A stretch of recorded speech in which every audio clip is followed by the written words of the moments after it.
Guys, ito i-share ko sa inyo yung experience namin ng biyahe namin Manila to Gigaraw, to Bataan. Yan guys, yung sa partner ko si Dilberg. Yan yung pupuntahan namin to Manila to Gigaraw. uh, Madilim pa kami umalis. Yan, napot na kami ng liwanag guys sa daan. Kinat na lang natin kasi guys sa sobrang haba ng biyahe. Mahabang oras ang tuguli. Nabot kami na 60 na. Siya yung mga kasama namin, yung mga pasahero namin ihatid namin dahil may trabaho kami doon sa Tugigaraw. Yan, ganda ng mga palay. Medyo pupungas-pungas kasi kami yung kakaliwanag lang. Yan, yung mga dinaanan namin ng mga tulay, sa linis ng ilog. Medyo mahabang biyahe kasi guys yung namin biniyahe. Yan na, pumalit na ako kasi para mapagpahinga rin yung isang kasamahan nating driver guys. Tsaka may kurbada itong dadaanan natin. Mas kabisado kasi yung unit ko dadalhin, kaya ako muna papalit at medyo kailangan ng matinding pag-iingat pag sa mga ganyang daan, no? Kurbada na kahon, tapos may mga truck pa kayong mga sinusundan. Kailangan pag umovertake kayo, sigurado kayo na maganda yung position nyo, tsaka sigurado walang makakasalubong. Yung mga ganyang kurbada guys, kailangan safety talaga. Sisilip muna kayo, make sure talaga na sure kayo na wala kayong makakasalubong, kasi mga blind ano yun, blind spot kasi pag mga likuan. Yan, kagaya yan guys, pag overtake ka, make sure talaga na yan, yan, kagaya ng truck na yan, medyo alanganin siya, pero sige, tingnan natin.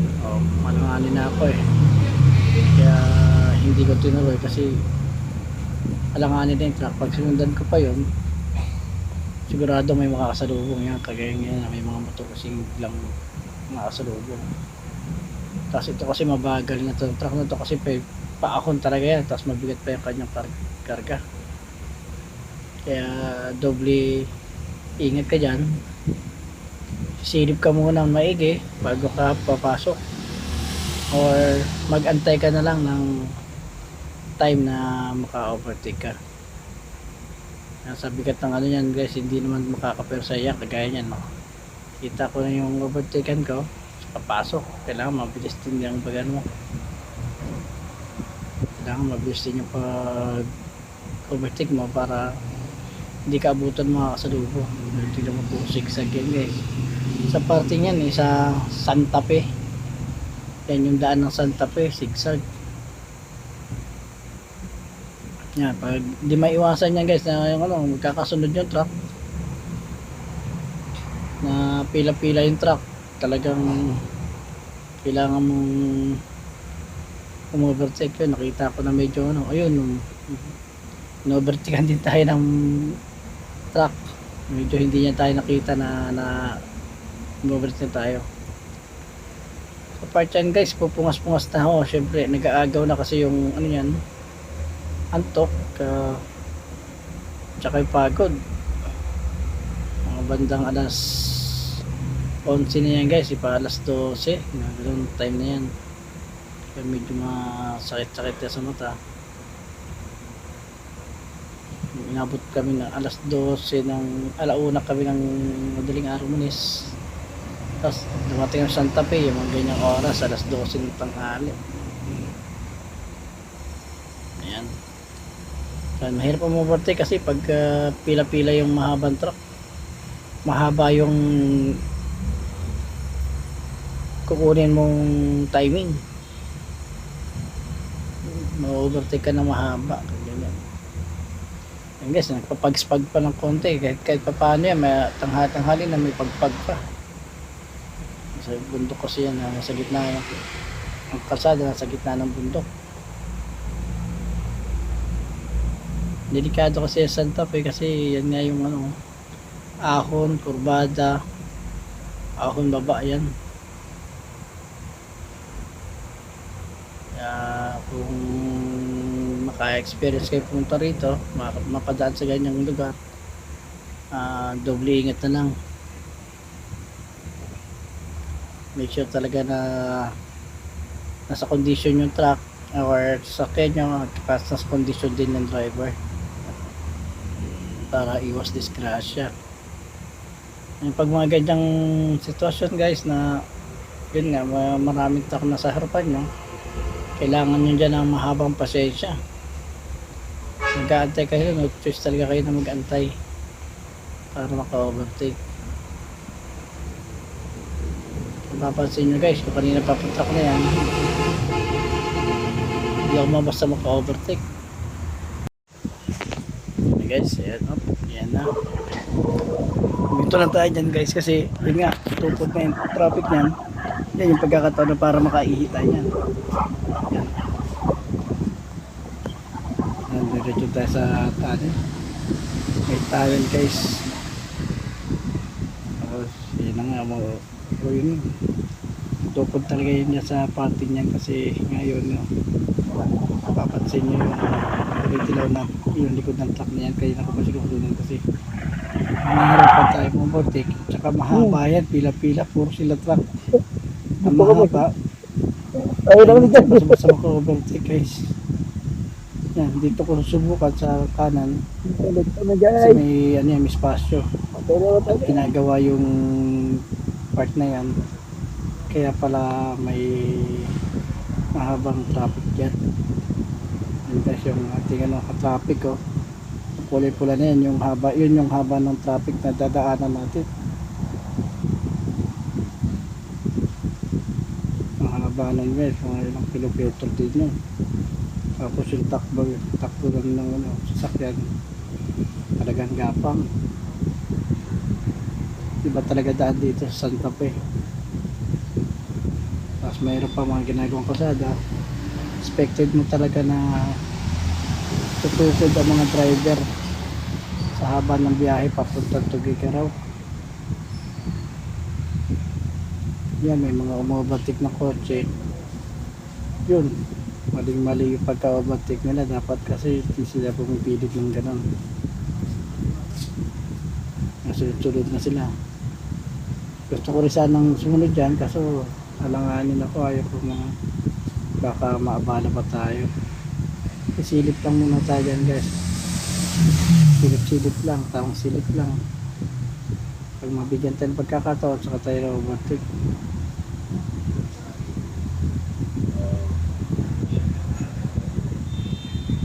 Yan ang kailangan yung matalma dyan, aristo.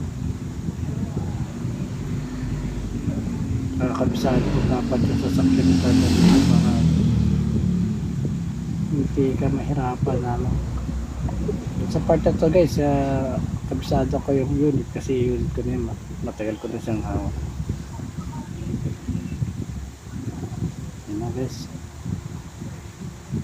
medyo nakakasa tayo, papalabas na tayo dyan party niya na may isa pang ginagawang kasada. Marami pala sila. Ito yung medyo na traffic tayo dyan mga ilang minuto. Kuha tayo ng pagkakataon ng video sa paligid. And dito, pag overtake ko dito, nagalit si Manong kasi ano, in-trap ko yung ibang sasakyan. Mali pala yung naging position ko dyan. Sa kaliwa pala dapat yung magpapasing. Pero okay lang, yun talaga buhay ng driver. Hindi natin mapa-perfect yung sitwasyon kada biyahe tayo. Kaya laging iba yung pag-ingat at pasensya nasa kalsada ka na. Hindi natin alam yung isip ng mga nakakasabay natin. Yan Ay guys, ang singit ganda na naman ng, singit. ang ganda ng Ay paligid. gibalang ko Mga sana. puno. Masarap kang bumiyahe pag mga ganyan, mga probinsyang biyahe mo kasi sa kagaya ko, mahilig ako sa mga maraming nakikitang puno. Masaya na ako yan pag nakakita ko ng puno, ang mga bundok, Ate Leno, kulikil. maganda dito eh. Compare natin sa Manila, pag biyahe mo, traffic na, usok, ang dami pang mga abala na iiwasan mo. Minsan mahuhuli ka na hindi mo naman alam ang kasalanan mo. Dito sa Manila, sa probinsya, pati probinsya, yung mga enforcer dito medyo mababait naman dito kasi pag tanong ka sa nyo to, tatarang mo naman, tutulungan ka nila. Ito guys, yung part na pagbaba na yung Santa Fe, kumain kami. Ito yung pagkakataon ko na palipad ng drone para makita natin yung paligid ng Santa Fe. Yung bundok niya, Santa Fe yun guys. Ito na. Natin yan, ang ganda ng paligid. Napakasarap. Napaka-presko sa mga mata. Yung pagkakataon namin kumain guys. Bayumbong. Galing sila Sa sobrang sobrang ahon, lusong, yung mga preno nila talagang nag-uusok. Pinabasa nila ng pagbaba nila ng Santa Fe, binabasa nila ng yung mga gulong nila na ng tubig sa sobrang init. Halos nag-uusok na yung kanilang gulong. Yan, ganda ng bundok. Palay, napakaganda, parang nawawala pagod mo pag nakikita mo yung paligid na ganyan, pagdadaanan mo, magagandang tanawin. Yan lang yung maganda pag mga long ride. Bayumbong tayo guys. Parang sarap ng biyahe pag puro tanawin. Yan, maganda.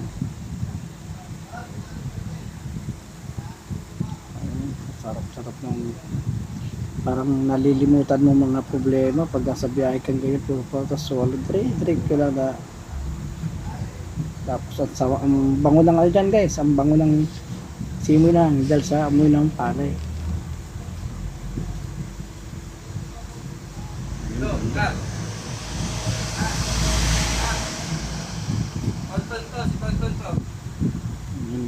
Ano lang tayo dito guys, magpalit muna natin tayo time na iihi kasi sinabihan ako ng mga pasahero ihi daw muna. Ayan, kaya nagpart tayo dito.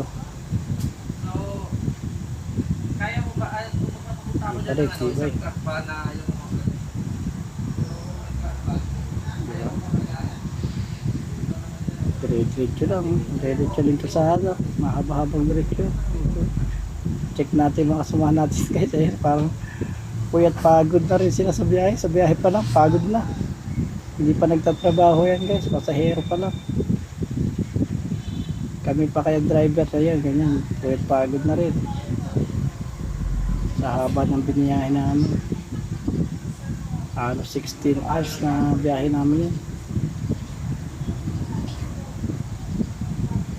Yung kalsada, kaya ganyan video natin marubak kasi sementado yung kalsada. Pag semento yung kalsada, part ganyan talaga magiging palalabasan ng mga nasasakyan, matol-antol.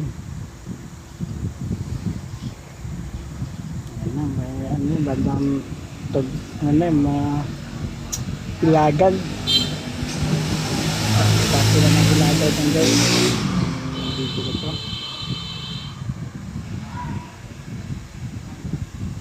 Ayan, tignan mo yung kalsada pa talaga pag espalto yung kalsada. Ito guys, patandaan pag nandito na kayo, ibig sabihin malapit tayo sa Tugigaraw. yung ano yun, yung kulay na yan, kulay maroon, wala. Yan ang palatanda na walang pinitay sa Tubigaro kasi yan paglagpas niyan, yung isang tulay dyan na paglagpas dyan is SM na taon-taon ng Tubigaro. Makikita nyo guys mamaya para yan guys, yan yung SM. Dumating kami dyan mga hapon o ano, bandang alas 4 5. Tama pa. Diyan papasok ang trailer, hindi naman kasya. Diyan, kasya ang trailer dyan. Ngayon, magkasya man, dito ang parking. Yan ang trailer. Dito. Okay mga kasama, antayin na natin. Mandirigma. Ito. May video mo rin gano'ng kalayo yung hakutan. Ayan. Nandito na pre. Sinabi ko na. Pinabayaan sila rito. Wala akong budget. Trabaho lang. Trabaho usapan eh. Diba? Walang pirang involved eh. Iyak na pa ako. Mula ron, pasok. Kasi yan. Doon manggagaling. Doon manggagaling yung truck. Yun yung truck. Atras. Papunta rito. Dito siya. Dito. Diyan yung truck. Yan yung truck. Tapos, yung pupulautan, kukunan ng item. Lakarin natin guys. Hanggang saan.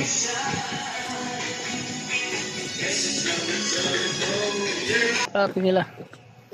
Kasi, ang pagpupulautan is ito.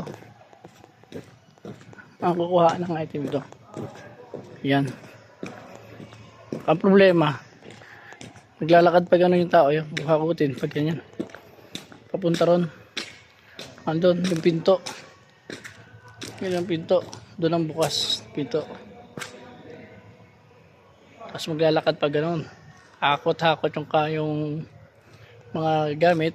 Dadalhin doon sa truck. Yun guys. Okay. Tignan na natin mamaya kung anong mangyari.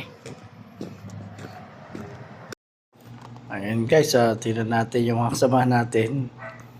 Ayan. Tulog na tulog yung mga kasama natin. Kasi napuyat na napagod sa sa trabaho. Yan guys, yan yung pagbalik natin na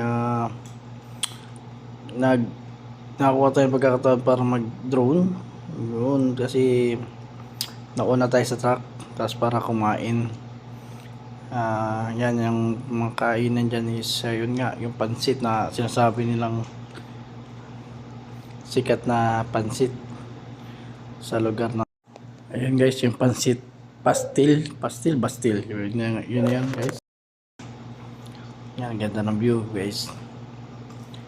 Nagkakuha tayo ng pagkakataon para mag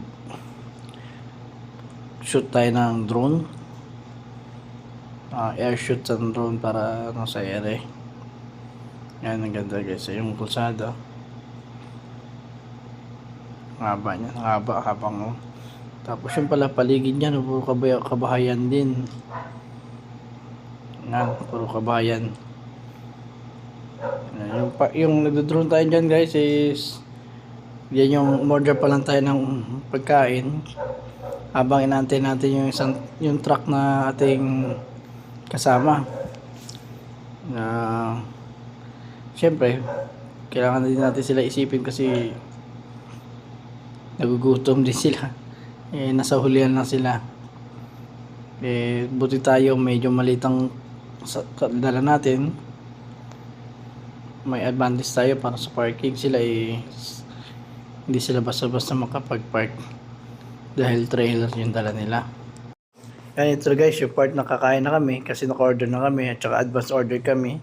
Yun nga, yun din yung mga kasamahan namin na naka-order din ng pastil yung tawag dyan, di ko rin mabanggit, basta yun na yun.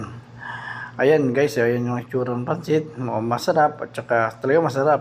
Tsaka fully loaded, 120. Good for 1 daw yan. Pero hindi ko naubos guys, kahit gaano kasarap. Hindi ko naubos kasi nga sobrang dami ng laman. Yan. Naprank ako dyan ng pare kong Gilbert. Ayan, malapit na rin dumating yung truck na kasama natin. Inaantay ko na rin at nag-set na rin ako ng drone dyan para makita rin sila ng drone sa shoot. Bigyan ko rin sila ng pagkakataon makuha ng camera habang paparating. Yan nga yung pare ko Gilbert. Yan masarap kasama kasi sa biyahe mas masarap talaga kasama yung kasundo mo.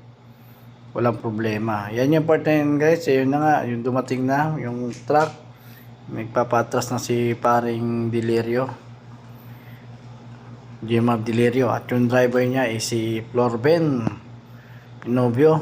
At may kasama pa yung pinante yan guys. Si Arbis Sirano. Nandiyan sa loob ng truck. Yan nagpapatras si Delirio. Jimab Delirio. At si Florben naman yung driver. Yan guys, si Jima Delirio, kahit saan mo salpak, laban yan, driver din yan. Yan naman masipag na driver sa amin din. Wala ang pili-pili yan, basta pag sinabi sa kanya, i-drive niyan. Yan naman si paring Gilbert. Ayan, part niyan is bibili siya ng honey. Para daw sa kanyang honey. Joke lang, para sa kanyang papa daw niya, sa tatay niya. Kasi nga, kailangan tatay niya ng ganun. Ayan. Ito yung part na to guys, yung pagligo namin kasi syempre mahigit isang araw na kaming walang ligo. And then yun nga, may mga nadadaanan naman na ilog, yun na pwedeng paliguan. Ito, sinamantala namin para kahit pa paano ma-refresh kami. Makaligo kami. Yan guys, ang linaw ng tubig dyan. Ano pa yan, medyo umulan pa. Kaya sa tingin kung titingnan nyo medyo malabo, pero kung nandyan kayo sa malinaw, sobrang lamig. 3 lang kami nakaligo dyan guys kasi malamig yung tubig. Ito na guys, nakalis na kami galing sa papaligo. Diretso na naman kayo papuntang Bataan na yan guys. Bataan na kami. Yung pare ko, inaantok na. Kita nyo naman yung tsura niya, antok na. Yan, Nueva Ecija na kami guys. Nueva Ecija, sobrang pagod yan. Wala na ang kumpare ko is hindi na talaga kayang mag-drive. At ito is sa part ko na to is dito ko gagamitin yung pagiging veterano natin guys sa pagdadrive. Ito, yan, yung part na yan, tulay, ang ganda niyan, ang lalim ng tulay na yan. Pero marami ka pa rin sa sinusundan truck. Yun nga, safety pa rin kahit sabihin pagod na pagod, sobrang na. Ito guys, barangay Malasin. Yung pagtapos yan guys, biglang umulan. Siguro nga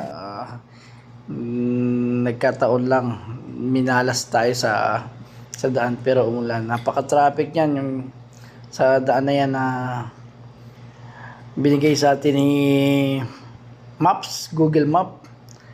Napaka-traffic sa daan na yan. Siguro ngayon yan, epekto ng sobrang lakas ng ulan. At may binabaha sa parte niya ng Nueva Ecija. Sobrang lakas yan guys. Tignan mo, makita yung wiper ko parang parang pakpak ng ibon na walang humpay na umagaway-kaway. Ito guys, sinabot nga na tayo ng takit silim. Kumbaga, agaw liwanag at saka dilim na yung part na yan. From Isabela to Bataan na tayo niyan. Yan guys, kasi may kanya-kanya tayong tawag ng trabaho. Kaya syempre, kanya-kanya tayong may kampanin. Kaya dapat natin kampanan kung anong sa atin na assign sa ating trabaho. Mahirap man o magaan, kailangan nating kampanan. Kasi nga yun nga, hindi dahil sa trabaho hindi tayo kikita. Yan kasi malapit na tayo papuntang Bataan yan. Ayun nga, nasa Bataan tayo. Siyempre pag nasa Bataan tayo, kailangan natin maghanap ng pagkain na alam nating sulit tayo. Yan, 120 lang yan, overload, pares. Ayan naman guys, si Darwin Peñaflor, yung team leader sa grupo. Ito guys, dito matatapos yung video. Please follow and share. Follow na lang, Paul Tanyerla. Thank you!